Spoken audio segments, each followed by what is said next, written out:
1. What's going on, everybody? Welcome to the Idaho B&B Guys podcast. We are so pumped, our energy's high, and we are ready to roll today. How you doing today, Brandon? Oh, I am doing fantastic. How are you, Brantley? I'm doing great. Had a good week so far. A lot of stuff going on. Oh, Getting I bet. Airbnbs ready for the summer. You guys are always making stuff happen over there.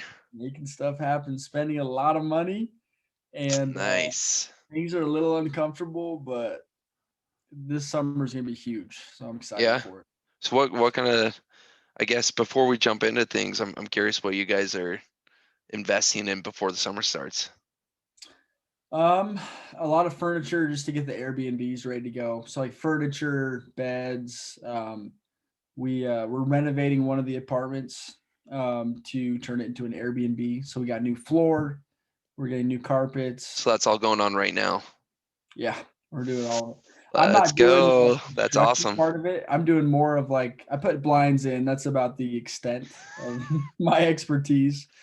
But yeah. That's So that's that's about where I am that's too. fun. Yeah, there you go.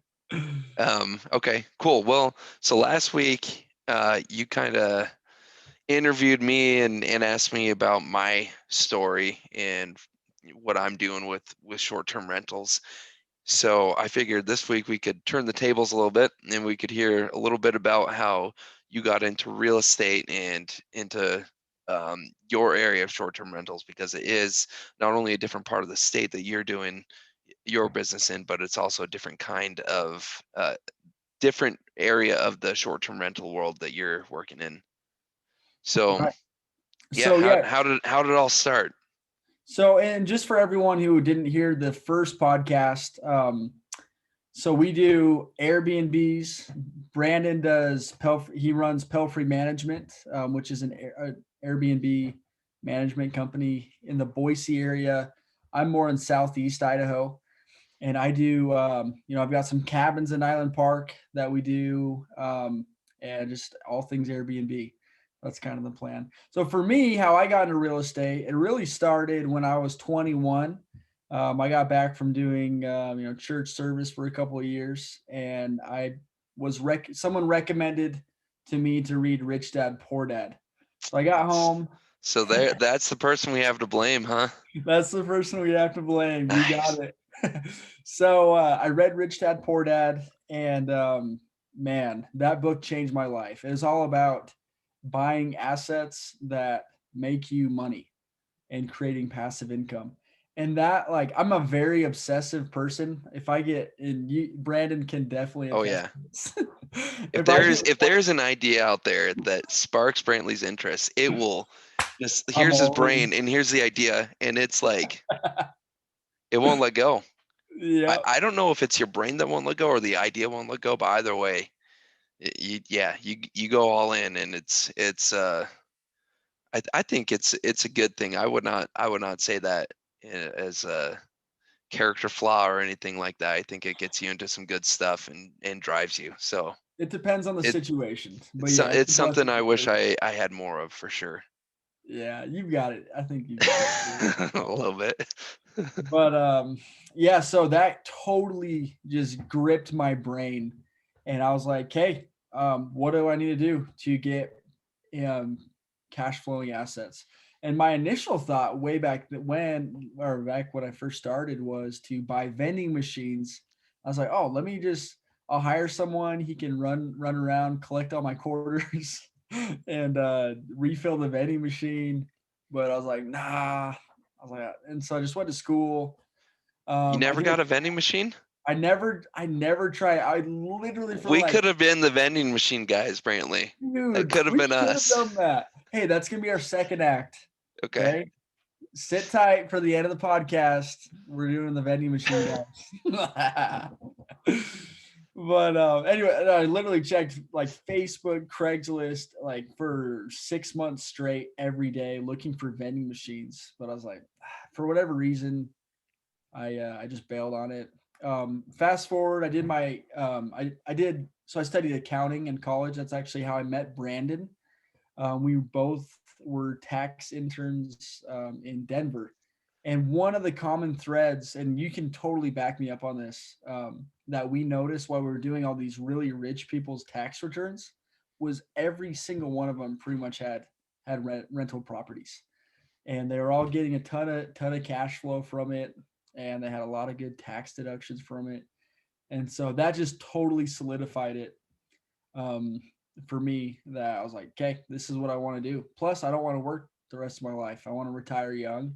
I want to be able to spend time, with I got 3 little kids running around. I want to spend time with them.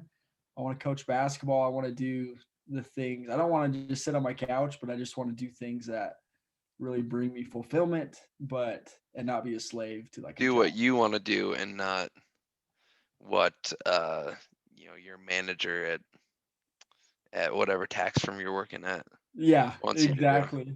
Yeah, me and Brantley were on the course for a much different life than we ended up living. But yeah, I think it's all turned out for the better. So, Yeah, anyways, no, keep absolutely. going, keep going. This is good.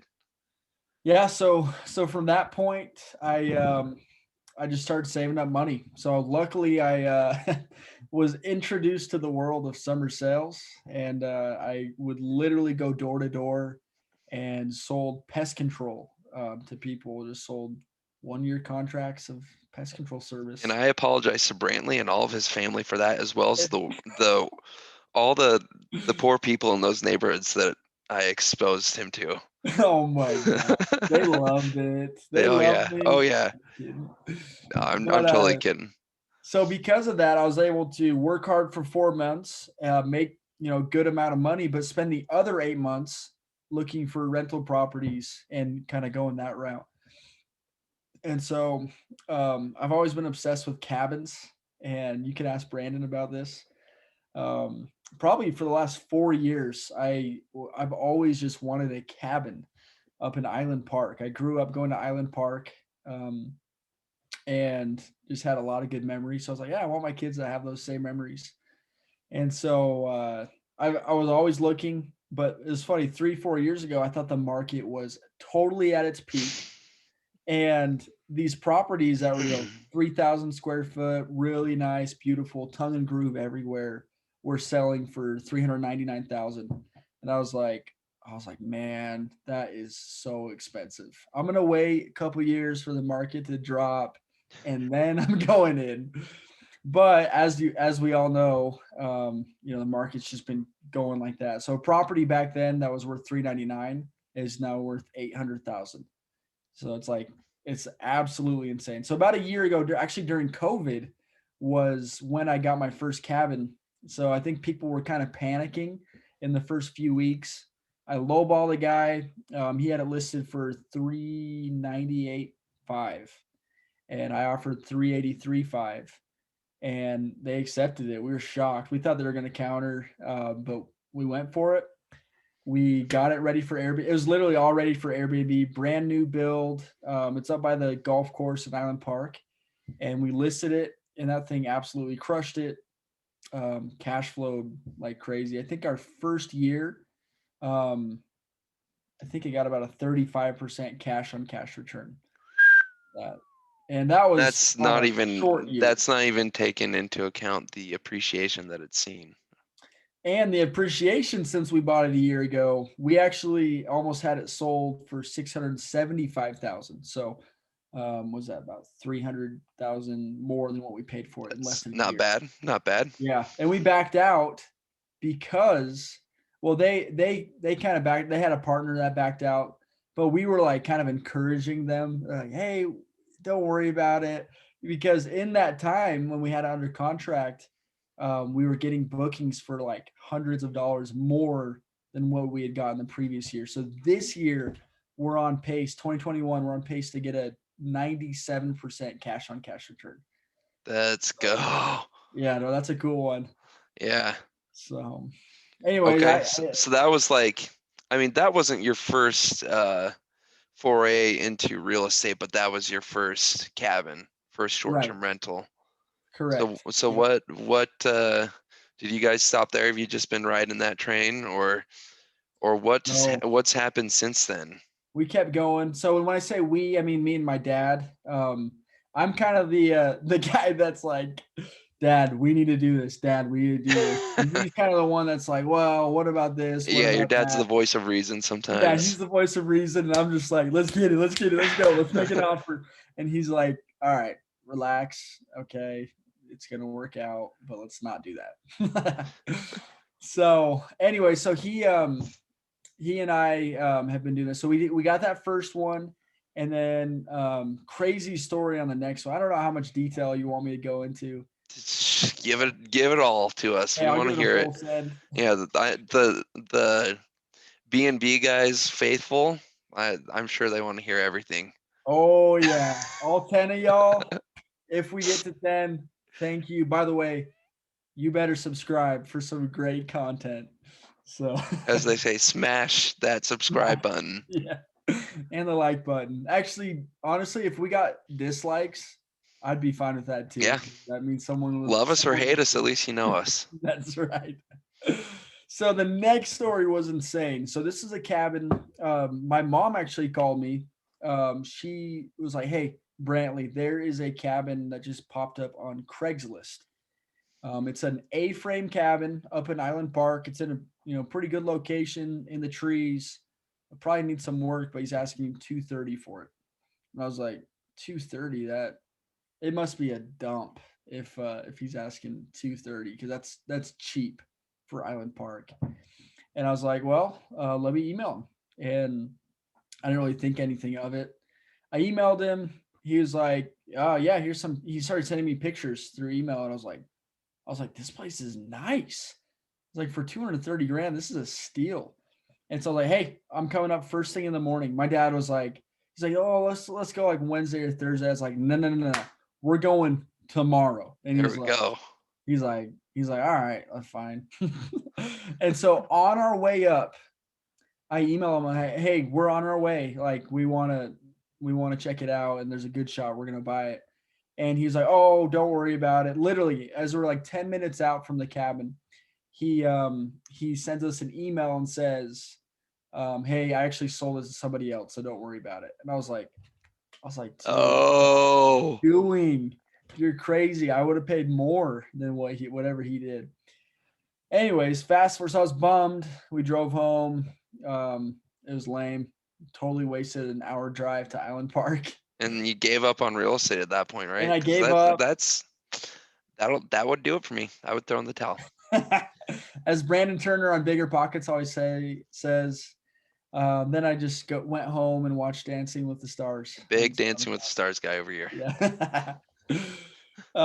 Anyways, fast forward to 3-4 months, and I get this random email. Actually, I was in Mexico, sitting on my hotel bed, and I get this email, and it's the guy that had the A-frame. He's like, "Hey, my first buyer backed out, and you can have it if you want. If you'll do 230, and then you pay the closing costs."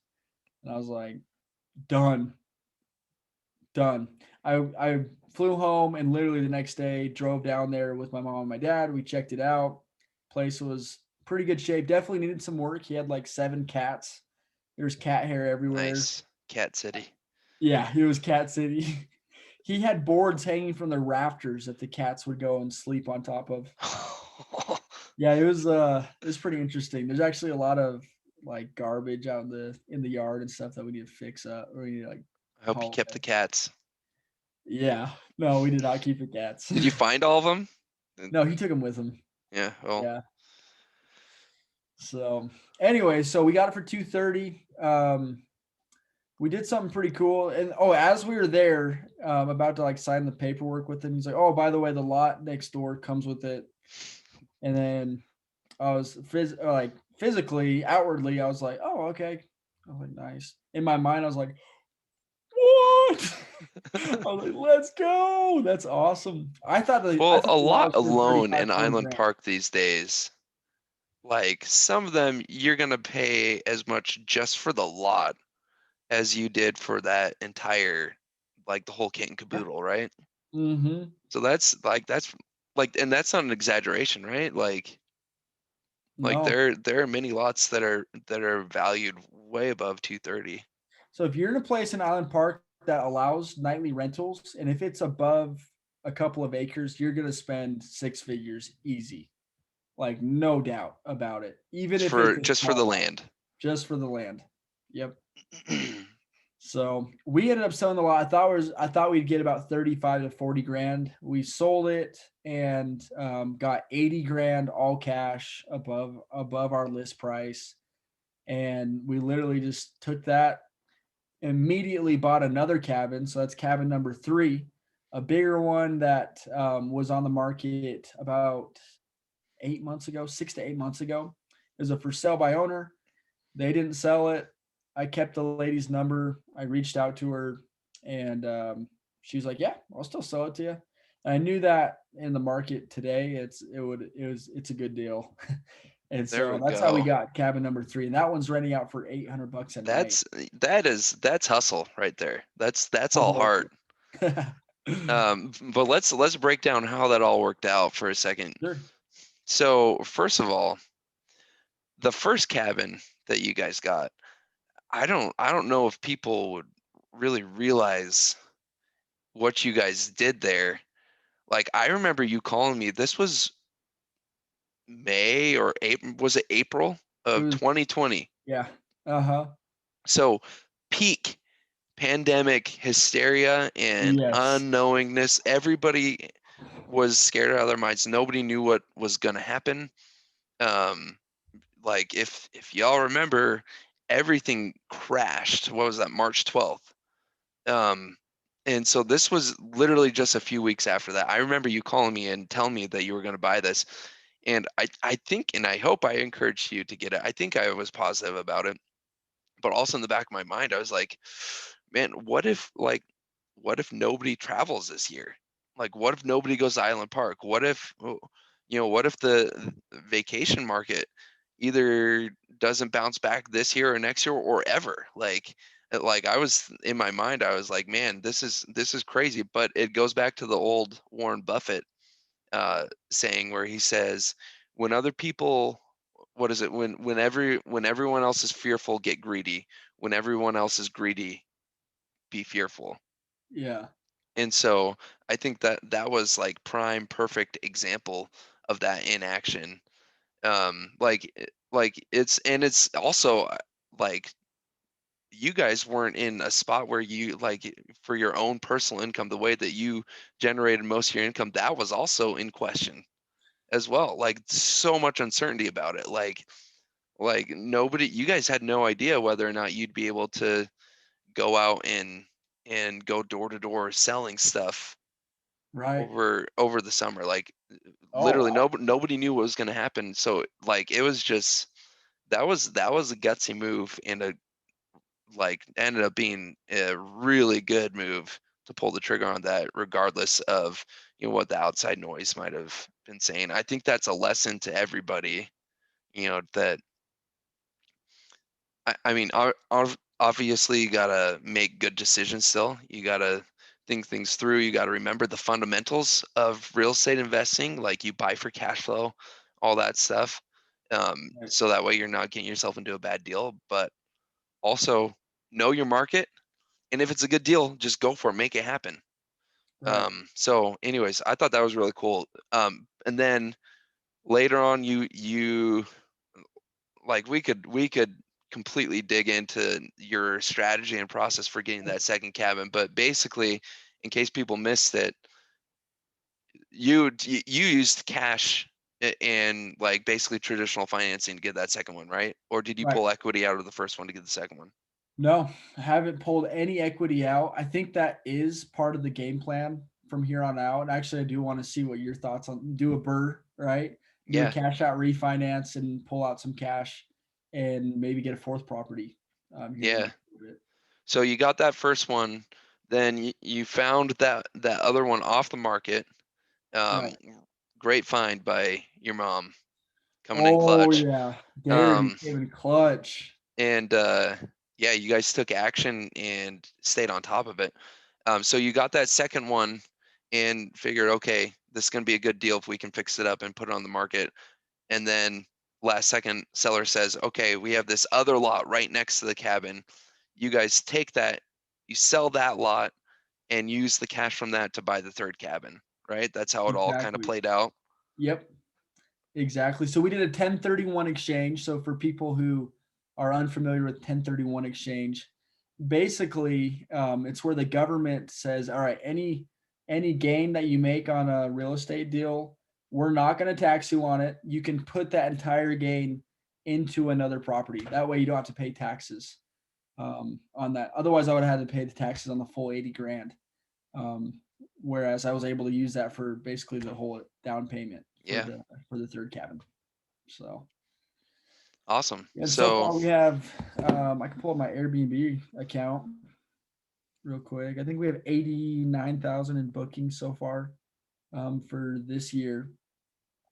so as of May 13th for all three properties, Yes. Let's see here. is that Yeah. completed bookings or scheduled? That's scheduled just for the year. Can you see that? Not really. Let me turn on the brightness. Oh, there Yeah, we go. 92,000 right here. So we're about to get a lot of influx of Oh bookings yeah. coming in. And here's the thing, our second cabin is still being renovated. And so we don't have any bookings for it yet. Yeah, I was gonna say that's really just two cabins right there. So June we're scheduled to get 25,000 in revenue, July 23,000. And then we're being pretty what's the word, stringent, pretty strict with our pricing, Okay. where if it's more than a month or two out, we're keeping the prices high. So for example, August right here, we don't have that many bookings. Here we go. There we go. Yeah. There we go. August, we don't have that many bookings. We only have 13,000 of bookings.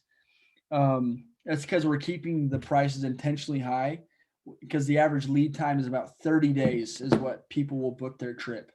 And so we want to keep the prices high. That way we're not the first ones to get booked at lower Smart. prices. Because That, the lowest prices are always the first to go. So we want to yep, be like some of the last people that get booked. that's smart. So anyways, yeah, what else Well, I should mean we go? that's like your what you've done with cabins. I guess Right. like staying on topic of short-term rentals, tell us about you're getting into some other short terms, aren't you? Right. Yeah. So during that time while I bought Rainbow, the second cabin, and sold the lot, and then bought the third cabin. During that time, my realtor came to me. I have my real estate license as well, but he's just a good friend of mine. He came up to me and he's like, "Hey, he's like, what do you think about apartments in Rexburg? You interested?" And I was like, "Yeah, yeah, sure." For those, I mean, if you know Idaho, you know Rexburg is a college town, but Yeah. it's if you don't know Idaho, Rexburg is home to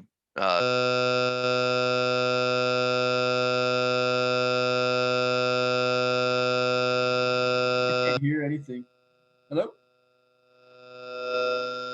Okay. Can you pause it? So Rexburg's obviously a college town. That's where I live. So if you're in Rexburg and you're listening to this, we need to connect. Like reach out to me. Definitely would love to chat with you. yeah, I don't and care if you're a beginner or professional, either way. But for just for a quick. those of you who don't know, I mean, if you're in Idaho, you probably know this, but if you're from somewhere else, Rexburg is it actually is home to BYU Idaho, which is actually the largest university in the state. A lot of people don't know that, but it by far has the largest enrollment. And so, um, yeah, apartments in Rexburg, there's definitely a good market for that there. Oh yeah, absolutely. So it's a 16 unit, is what he told me, and he's like, "Okay, it's 1.6 million dollars if you want it." And I was like, "Whoa!" I was like, "I don't know about financing for that, but that's something that's good. If you're feeling uncomfortable, that's good. And then just make some calls.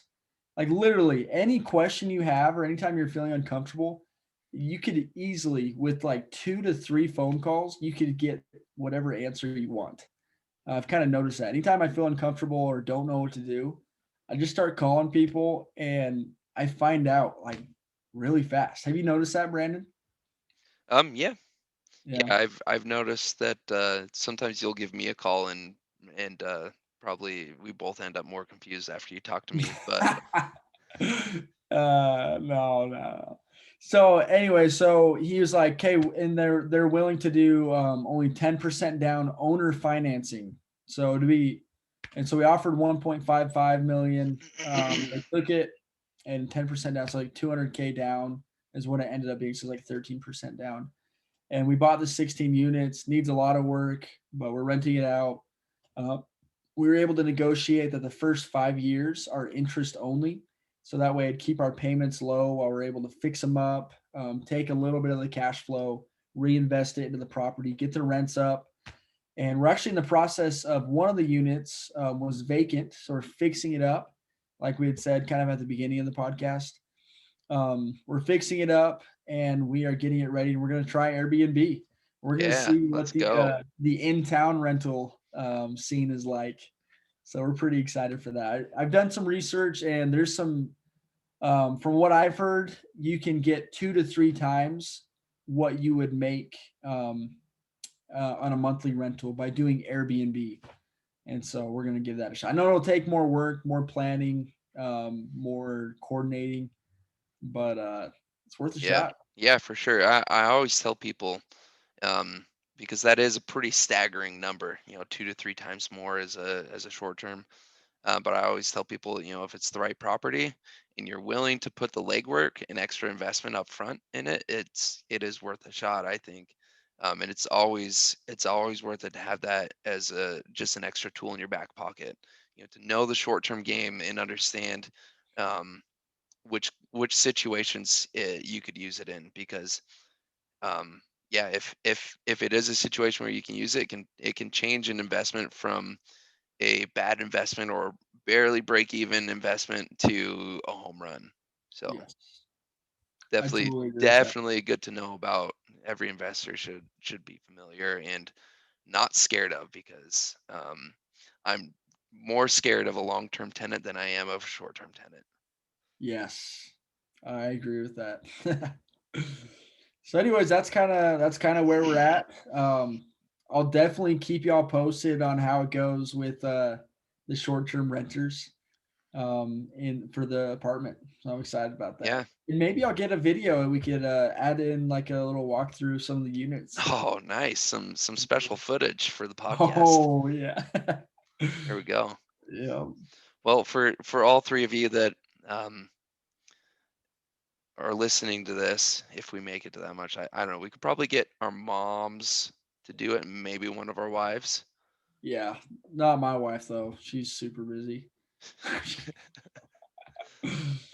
But for those of you who are listening, you can probably tell by now that Brantley is the one who gets stuff done. His story is very very inspiring. It takes a lot of action, acts with courage, and makes some sound decisions as well.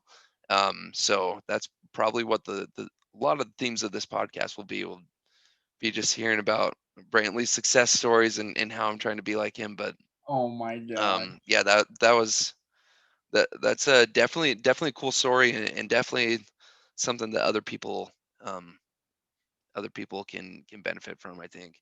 I guess one more question that I had for you. You mentioned at the very beginning that you read Rich Dad Poor Dad, and you started to have all these ideas of how you could start creating passive income, and you started to Right. save up for that first investment. So it made me wonder. I know we've kind of talked about this before, but I just want to pose the question to you here. What's better? What's more important? Um, Saving money or increasing your income? Increasing your income all day long. All day long. That's a Grant Cardone what's the word? That's something he A teaches. grantism? A grantism. That is a grantism. He has something called the 95-5 principle. This is in his playbook to millions. Remember that, Brandon? I remember it So the well. 95-5 principle. So 100%. So 95% of the time, you should be working to increase your income, and 5% of the time, you should be spending, decreasing your expenses.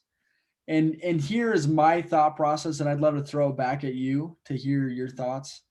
But the reason why you want to focus on income is because the ceiling is limitless. You literally can make as much money as you want to, but expenses, there's only so much you can save by focusing on expenses. I know a lot of people in my life that are just so obsessed with saying, "Oh, that's really expensive," or "I don't want to do that. That's really expensive." But in reality, how about just focus on how to make a little bit of money, a little bit more money, and then that way, with the little bit you're saving on the expenses, it's nothing compared to how much more you made with Yeah, your income. and I don't think that's to say that, you should go out and live frivolously or Right. spend a bunch of money, or be reckless with your money. Um, but uh, it, yeah, I mean, you could be the best at saving money in the entire world. You could be, what's that dude's name? Dave Ramsey, Uh huh. who's he's helping everybody save so much money. But if you're only making $30,000 a year, guess how much money you could possibly save? $30,000. That's it. You're capped right Right. there. But if you, uh, yeah, like Brantley was saying, the ceiling for how much you can increase your income is is just so much. It's so much more powerful than saving. And what I have found is, if I'm trying to pinch pennies, if I'm trying to save money, which again, not a bad thing, and not saying that you shouldn't budget, not saying that you shouldn't pay attention to how you're spending your money. Um, but I've noticed that I can spend just as much energy trying to pinch pennies and save money as I do trying to increase my income. And trying to increase my income, I found is so much more fruitful for me. Still learning to master that, still trying to get good at that, but it's so much more powerful. And also, going back to your story, Brantley, where you mentioned you were saving up, I think probably what would be more accurate to say was, yes, you were saving up and living right, but also simultaneously, like, you and I mean, we were both obsessed about finding ways to explode our income. Right. We tried so many different things, and worked We worked should for, do I a mean, we podcast worked really on that. hard at it. We learned a lot. Yeah. Yeah. Um, so anyways, that was just one thing that I wanted to highlight. Yeah. But No, that's such a good point. and I think we could have a whole other conversation about money and about the mindset that is that works best for money, and how you should think about it. But anyways, I guess we can just leave that hanging there for now. Okay, love it. And if you guys are watching this right now and have some thoughts of like stuff you'd like us to go over, or like like topics that we could talk about, post it in the comments. We're gonna check those, and I'd love to hear your thoughts on that. I'd love to get some back and forth. Yeah, and again, we mentioned this on the last one, but neither Brantley or I are experts by any means. I mean, we're still learning. We haven't. I wouldn't say we've made it by any means. Brantley has certainly done he's got a lot of good experience. He's done a lot of good deals. But yeah, we're still learning just like everybody else. Hundred There's percent. definitely bigger fish out there for us to learn from. So I guess what I'm saying is, take everything that we're saying, um, with a grain of salt, and with the understanding that you know we're we're on the same level as everybody else. Right.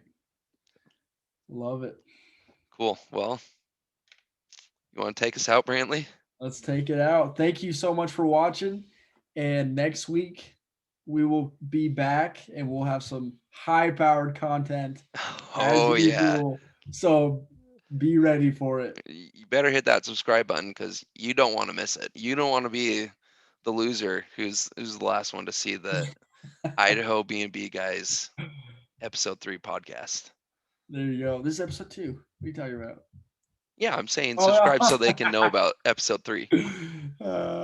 you're right. I love it. Okay. Well, Idaho Airbnb guy. Until next It's time. been a pleasure.